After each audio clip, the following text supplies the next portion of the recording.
on the district plan this morning, and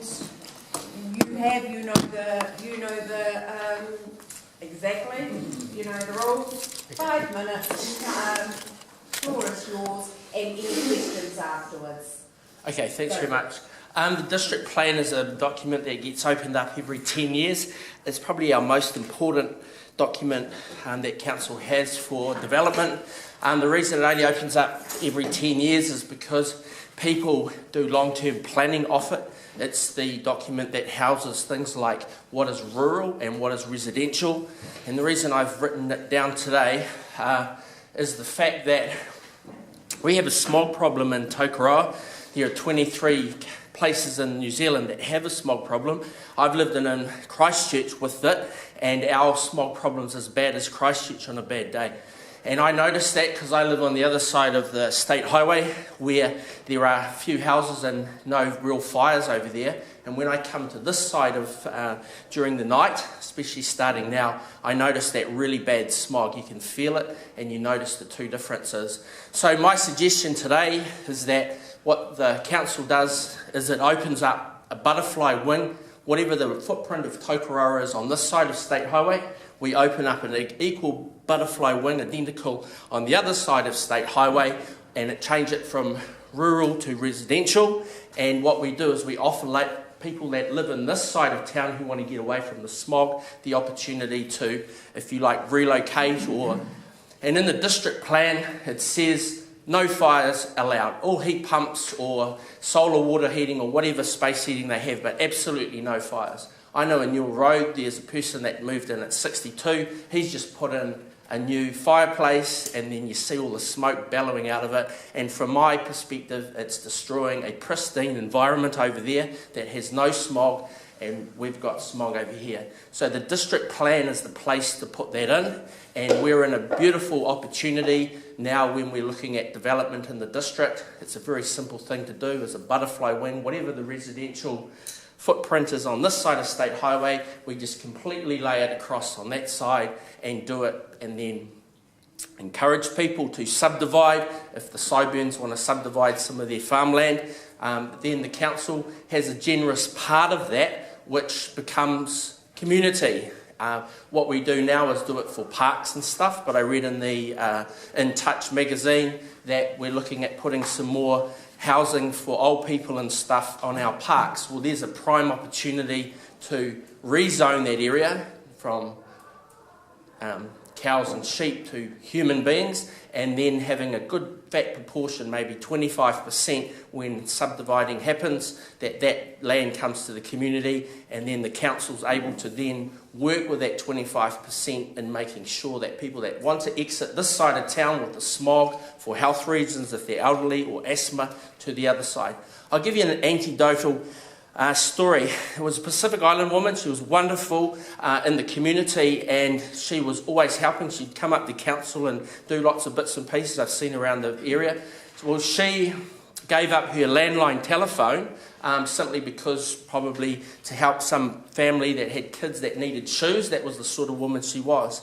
Anyway, she suffered from asthma. And what happened was, and she only lived a short distance from the hospital, but she had an asthma attack. She didn't have a phone in her house to call the ambulance, so she decided to walk outside and walk across the road and go up to the hospital herself.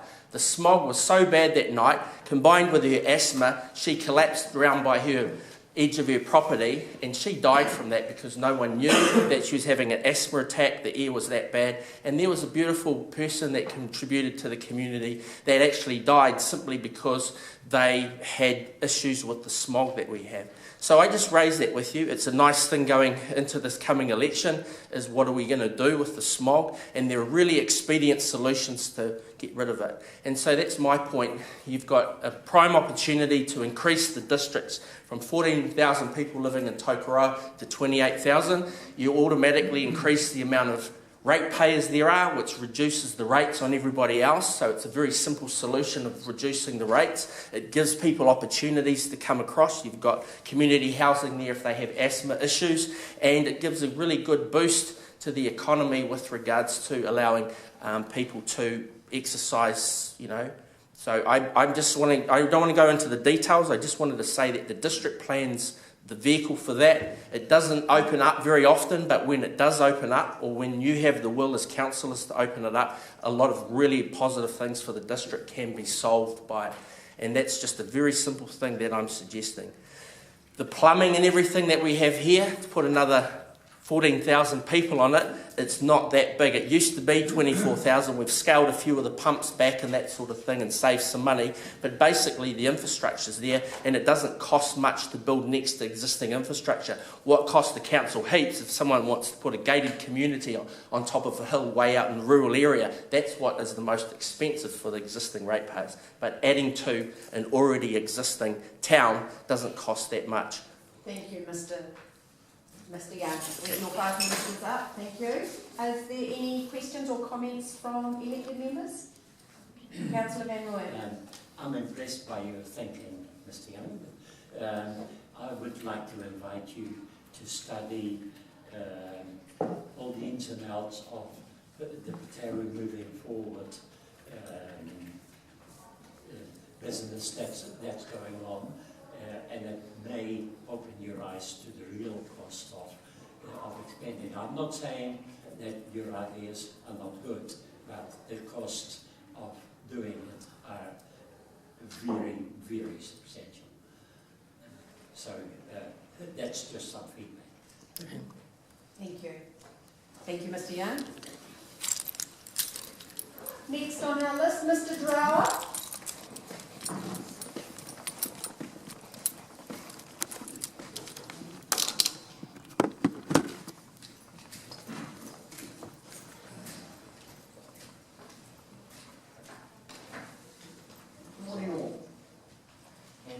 Thanks for allowing me to speak up here today. We have Sign Language Week coming up in May, so start practicing. If you want to learn, just ask me. Me will teach you. But the dog patrol, I'd like to say thank you for the quick response a couple of weeks ago, for coming to assist me. It was much appreciated. I'll send an email to council staff, to the dog patrol saying thank you, but also letting you guys know how they came. It was under 2 minutes. It was great. I'm not too sure what they found with that dog or not, but thank you for South Waikato News also putting the lovely article in. I understand council's going to be putting more awareness out here in the community. That'll be great. I couldn't hear what was at the back when we had to stand up for the second one, so I had to ask the person next to me, and I was talking about Max. The funeral's at 11. So, yeah, so if anybody here attending, would be much appreciated. Yes, we have 2 councillors that are going to go. Great. Yeah, so that's what's coming up. So, yeah, so we'll get a bit more community going out there with about the dog patrols, public areas and that, safety for disability dogs. Down in Palmerston North, there was a blind dog being attacked and he's also been hit and run over. And that was just a couple more days ago by a dog in town. So there's a second incident, and yeah. So there's more and more disability dogs coming out in the region. So we've also applied for Dr. Erica Hill for another hearing dog, and that's in the pipeline at the moment. So how long is the strength for that bird to get that one? It's unsure at the moment. At the moment, it's 3 years waiting list for the hearing dogs. So far we've made about 5,554 dollars from the community since October 2013, and that's great. So yes, and that's for people also passing through and helping out as well. So we'd like to see you all at 25th for the Anzac, for the parade. So we'll see you all, councils, all in uniform, marching down the street with us. Thank you. Thank you, Mr. Drow. Any questions? Any comments? Will you be in Tokoroa, Mr. Grant? Sorry? Will you be in Tokoroa? No, I'll be in Tokoroa. I'll be supporting some of the older gentlemen and ladies and that who are walking. That's my role. Thank you, Yeah, Mr. so- Brown. Thank you very much for that. And thank you, we will certainly pass on, and although you have written the letter, we will pass on to staff your thanks. Mhm. So I appreciate you coming back and passing those thanks on. Yep, and the photos were great for taking down for the crosses down here. That was good, what they were. That was lovely. Good. Okay, thank you. Thank you. Right, that is the open forum this morning. We actually now have some new presentations introducing you to some new staff members that we have here. I've got a list. They're all coming, are they? I can see Ricky's here. Ricky, are you going to be introducing? Right. Right. Our new assistant accountant. Right, hang on, everything. Okay, I've got Martin here.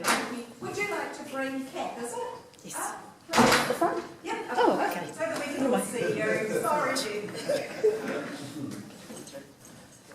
Very important. This is a big day. Thanks, Vicky. Morena koutou, to Ria and councillors. I'd like to introduce Kate Nepe. She started with us here on Monday. She's our assistant accountant assets and she's going to do a bit of a mihi. Tēnā koutou katoa, i te taha tōku pāpā, ko tainui tuaka, ko Waikato te awa, ko Ngāti Mane a poto te iwi, te amohana tōku kanata, ko Hanatiki tō marae, ko Hone Nikora tōku pāpā. Te taha o tōku mana, ko tainui tuaka, ko Waikato te awa, ko Mauna Tautari te Maria, ko Mauna Tautari te marae, ko Ngāti Kurupi Karukura tō hapu, ko Emare Kora tōku mana, ko Kepepe tōku iwa.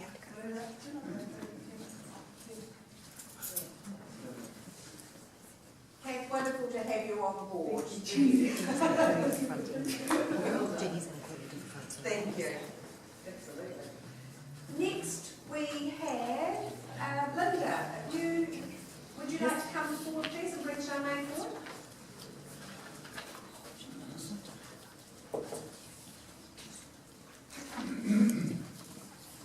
It's like almost walking the gauntlet.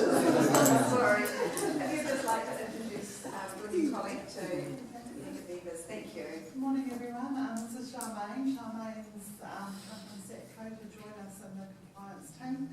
She'll be taking over a portion of my role and doing drinking water compliance and compliance for regional council to do with the wastewater, stormwater, and so Charmaine's come from South Africa originally. We're now living in Tokoroa, and he's come from SETCO, has 3 children, and is going to do 20 hours a week for us. It's wonderful to hear. Thank you. Welcome, Charmaine. Would you like to say a few words? Welcome to the South Waikato District Council, and I'm sure you'll have a really good time. We're a great team here, and welcome to the team. Thank you, Linda. Thank you. Cheers. Kevin's supposed to be here. I can see that Malcolm's here, but I can't see Kevin. So, Malcolm, would you like to come up, please? Malcolm is our new building control officer. We stole him from Matamata, is that correct? No, I wanted to come. You did? Well, that's even better. I applied for the job. Yeah. So I'm Malcolm Neal. Yep. I'm the new building control officer here with the building control unit. I spent the last 2 years at Matamata in that role. And during that time, I actually moved to Tokoroa, and so when an opportunity came up to live and work in my community, I took it. So I'm in Tokoroa, and I'm currently a member of the Rotary Club, where I met Jenny, and I was a Rotary in Hamilton for over 20 years, involved in really projects. Really excited to be in Tokoroa. I think I'd have to say it's probably one of the most unpretentious places I've ever lived, and it's really down to earth. Place with good soul. I went to the water festival and I just really enjoyed that whole community. And then I did the walk for the Shining Light Walk. That was a really good day. I saw you guys there, but I couldn't come and talk to you because I was mid-process of applying for the job. I thought that was not appropriate at the time.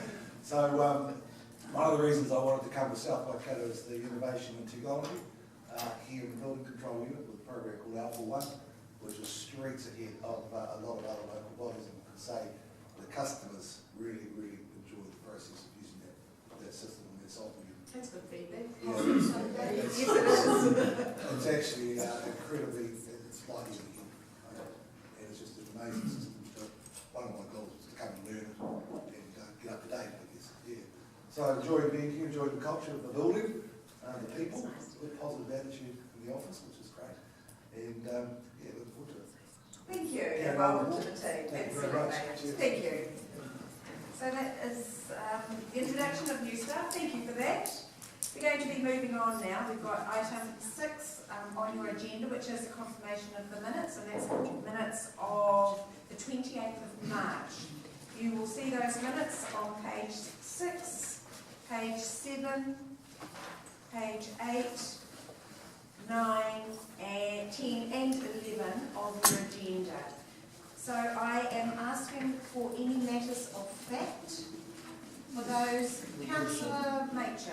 I note on 7.6, page 10, to the Code of Conduct Review, Councillor Short advised and received a letter from Councillor Machin.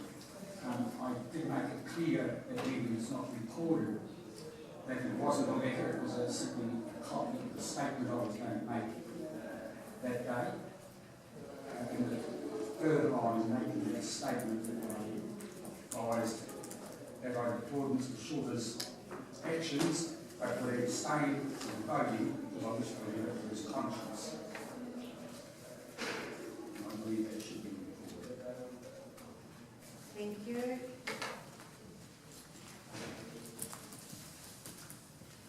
With those corrections, or with those additions to the minutes, can I have a mover and a seconder for the minutes? Thank you, Councillor Van Rooyen. Seconded, Councillor Lee. All those in favour, please say aye. Against, carried. Are there any matters arising from the minutes? There being no matters arising, we're going to move on to my report, and that's on page 13, 14, and 14. I'm going to take it as read, and I'm going to move those minutes. Can I have a seconder for them, please? Councillor Bell. All those in favour, please say aye. Against, carried. Thank you. Are there any matters arising from these minutes? Councillor Shorter.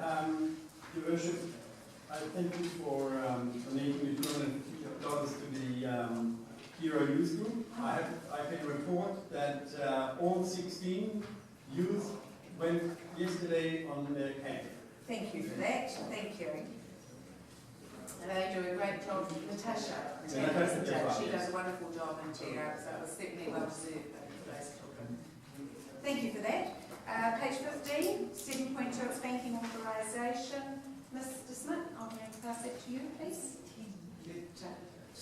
Very simple, just a change with the change in the structure.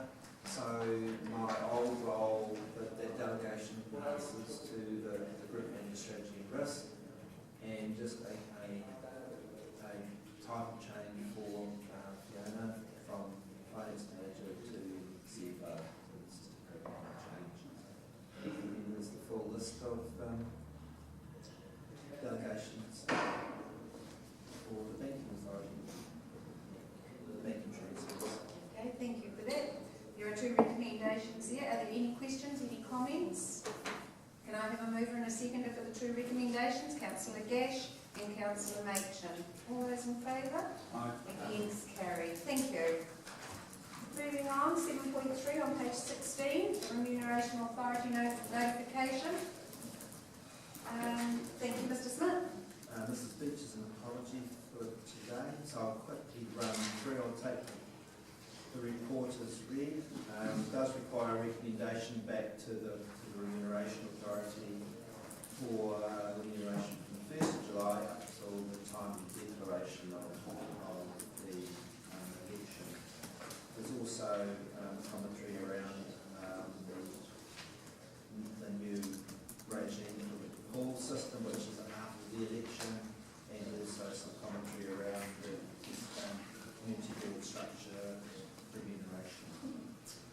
So, three different aspects to it. There has been, after the significant review that the Remuneration Authority had done over the last 2 years, there's been an increase in the total remuneration for elected members, which indicates that we will now have to review our budget and then talk about the annual planning process. We'll have some discussions around some bonus numbers on that over the coming weeks. What I can just say that the report that came from Fran Wild, who heads the Remuneration Authority, they determine the salaries of the mayor and elected members. We don't have a choice. We have to use the whole pool. We don't have a choice not to use the pool. So it is out of our hands whether we, if we want to do anything with our remuneration, we do that on an individual basis. But we receive the whole pool and we split it accordingly. All right? Thanks. So there's a